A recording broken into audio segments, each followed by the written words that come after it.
नमस्कार दोस्तों, मैं doctor Rajkumar R Chaubey, Shashi Shanti dental and oral implant care centre, Ashtabhuji colony Ghazipur से तथा heritage dental laser implant centre Varanasi. हम आज एक केस डिस्कस करेंगे जिसमें एक महिला के नीचे के मसूड़ों में सूजन आ गई थी।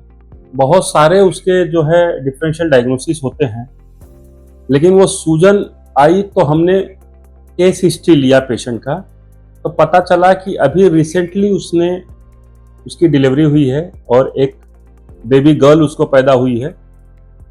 तो केस हिस्ट्री लेना इसलिए ज़रूरी होता है कि पेशेंट के नीचे के जबड़े में मसूड़े में काफ़ी बड़ी स्वेलिंग थी, जिससे उसको खाने में असमर्था हो रही थी, ब्लड आ जा रहा था जैसे ही ब्रश कर रही थी। तो हमने इसका जो डायग्नोसिस बनाया, क्लिनिकल डायग्नोसिस जो बनाया था, वो प्रेगनेंसी ग्रैनुलोमा बनाया था। प्रेगनेंसी ग्रैनुलोमा क्या होता है? एक तरीके का प्रेगनेंसी पायोजेनिक ग्रैनुलोमा बोला जाता है उसको। पायोजेनिक ग्रैनुलोमा का ही एक रूप होता है जो प्रेग्नेंट औरतों को कॉमनली होता है। कुछ हार्मोनल इम्बैलेंस के वजह से या लोकल फैक्टर, इरिटेटिंग फैक्टर कुछ रहता है, जिसके वजह से ये ग्रैनुलोमा डेवलप होता है, जिसको प्रेगनेंसी ट्यूमर भी कहते हैं। ये जनरली सेकेंड ट्राइमेस्टर में, मतलब चौथे, पांचवें, छठवें महीने में डेवलप होता है प्रेगनेंसी के दौरान। लेकिन अगर मान लीजिए किसी किसी केस में पहले ट्राइमेस्टर में, मतलब पहले 3 महीने में भी डेवलप हो सकता है और ग्रेजुअली ये बढ़ता ही रहता है। तो इसका ट्रीटमेंट क्या होता है कि हम इसको सर्जिकली निकाल देते हैं। तो पहले सर्जरी से निकाला जाता था, जिसमें ब्लीडिंग बहुत ज़्यादा होती थी, और ब्लीडिंग तो होना ही है क्योंकि ये ग्रैनुलोमा है, ग्रैनुलेशन टिश्यू बहुत ज़्यादा इसमें कलेक्ट होते हैं, तो ये हेमोरेजिक है बहुत ज़्यादा, मतलब इसको जैसे ही टच करेंगे वैसे ही ब्लीडिंग होने लगती है। तो बहुत ब्लीडिंग होती है, तो हमने इसमें लेजर से इसको निकालने के लिए बोला। ये हमारा लेजर है, डायोड लेजर है, जिससे हमने ये पेशेंट का वो ग्रैनुलोमा हमने हटाया है। तो उसका वीडियो है ये, और उसके साथ साथ हमने जो है इसके लोकल इरिटेटिंग फैक्टर जो कैलकुलस बहुत ज़्यादा डिपॉजिट थे, वो हमने हटाया स्केलिंग के माध्यम से। उसके बाद पेशेंट को हमने एजुकेट किया कि कभी भी कंसीव करने से पहले, मतलब कभी भी बच्चा धारण करने से, गर्भ धारण करने से पहले, पूरे वर्ल्ड में कंसीव करने से पहले नियम होता है कि आप अपने ओरल हाइजीन को मेंटेन करें।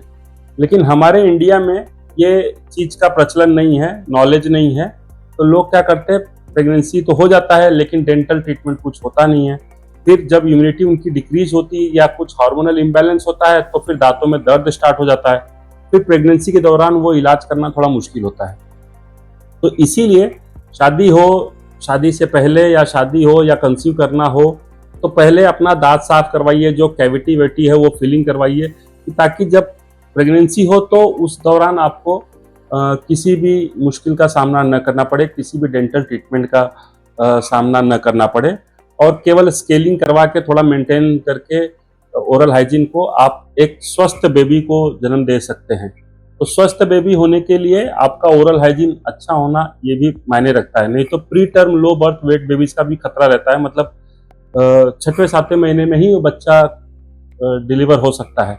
तो इस चीज़ों का थोड़ा सा महिलाएं, जो भी पेशेंट हैं या जो भी महिलाएं जो मेरा ये वीडियो देख रहे हैं, या कोई भी महिला, क्या जेंट्स भी अगर देख रहा हो, तो वो समझे चीज़ों को कि क्या करना है, कभी भी ऐसे लापरवाही नहीं करना है। तो ये जो पायोजेनिक ग्रैनुलोमा का केस, जो प्रेगनेंसी ग्रैनुलोमा या प्रेगनेंसी ट्यूमर जिसको हम लोग कहते हैं, इसमें लोकल फैक्टर होता है, इरिटेटिंग हार्मोनल इम्बैलेंस होता है, उसकी वजह से ये बढ़ता है, प्लस लोकल इरिटेटिंग फैक्टर को निकालना है, बहुत हेमोरेजिक है, बहुत प्रोफिजली ब्लीड करता है, और निकालने के बाद फिर इसकी बायोप्सी करवाई जाती है। बायोप्सी करवा के जांच की जाती है कि जो हमने डायग्नोसिस क्लिनिकली बनाया वो डायग्नोसिस सही बनाया कि नहीं बनाया, और उसके हिसाब से ही फिर हमको आगे उसका प्रोग्नोसिस, उसका रिकरेंस रेट, ये सारी चीज़ें पता चलती है।